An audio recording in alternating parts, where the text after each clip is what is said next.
السلام علیکم۔ سفید پری: ارے بیٹا بس بھی کرو، کیا تم جب سے اسکول سے آئی ہو کہانیوں کی کتابیں لے کر بیٹھ گئی ہو؟ آئے دن تم کہانی کی کتاب اپنے دوستوں سے لے کر آ جاتی ہو، اس کے بعد نہ تو پھر تمہیں کھانے کو ہی ہوش رہتا ہے نہ پینے کا، بس تمام توجہ اسی کتاب پر ہوتی ہے۔ چلو رکھو اسے اور چپ چاپ سو جاؤ، کل صبح اسکول بھی جانا ہے۔ امی بس 5 منٹ میں کہانی ختم ہونے والی ہے، ثنا نے جواب دیا۔ ثنا سونے کے لیے بستر پر لینے یہ سوچ رہی تھی، کیا سچ میں پریاں ہوتی ہیں یا صرف کہانیوں میں ہی ایسا ہوتا ہے؟ کاش اس کے پاس بھی کوئی پیاری سی پری ہوتی جس کے ساتھ وہ کھیلتی باتیں کرتی۔ یہ سب سوچتے سوچتے اسے نیند آ گئی۔ اس نے دیکھا کہ اس کے کمرے میں اچانک ایک سفید روشنی ہوئی جس سے اس کی آنکھیں چندیا گئیں۔ اس نے دیکھا کہ ایک بہت ہی پیاری سفید رنگ کی پری کی آنکھوں کے سامنے کھڑی ہے۔ اسے اپنی آنکھوں پر یقین نہیں آ رہا تھا۔ اس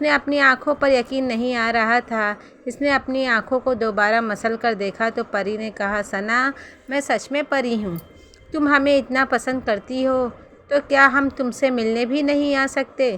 ثنا نے کہا، سفید پری آپ بہت پیاری ہیں، کیا آپ مجھے اپنے ملک کی سیر کروائیں گی؟ سفید پری نے کہا، ٹھیک ہے چلو چلیں۔ پھر وہ دونوں اڑنے لگیں اور تھوڑی دیر میں پرستان پہنچ گئی جہاں تم پریاں ان کا انتظار کر رہی تھیں۔ ثنا تمام پریوں کو دیکھ کر بہت خوش ہوئی۔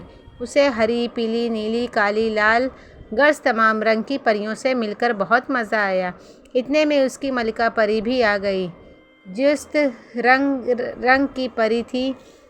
اس نے ثنا کو دیکھ کر کہا، آؤ ہم تمہارا ہی انتظار کر رہے تھے، تم ہماری کہانیاں بہت شوق سے پڑھتی ہو، اس لیے میں نے آج سفید پری کو تمہیں لانے کے لیے بھیجا تھا۔ اب سفید پری تمہیں ہمارے پرستان کی سیر کروائے گی۔ ثنا نے کہا، مجھے آپ سب سے مل کر بہت اچھا لگا، میں اس دن کو کبھی نہیں بھولوں گی۔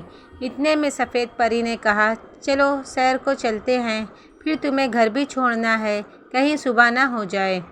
پھر وہ اور سفید پری کو نکلے۔ سفید پری نے ثنا کو تمام پرستان کی سیر کروائی، اسے وہاں کے پھل کھلائے اور ٹھنڈا ٹھنڈا پانی پلایا۔ پھر وہ اور سفید پری ایک گرتے جھرنے کے پاس بیٹھ کر باتیں کر رہی تھیں کہ اتنے میں ایک جن آ نکلا جو بہت ہی خونخوار اور طاقتور تھا۔ ثنا اور سفید پری سے کہا کہ ثنا اس کے حوالے کر دو۔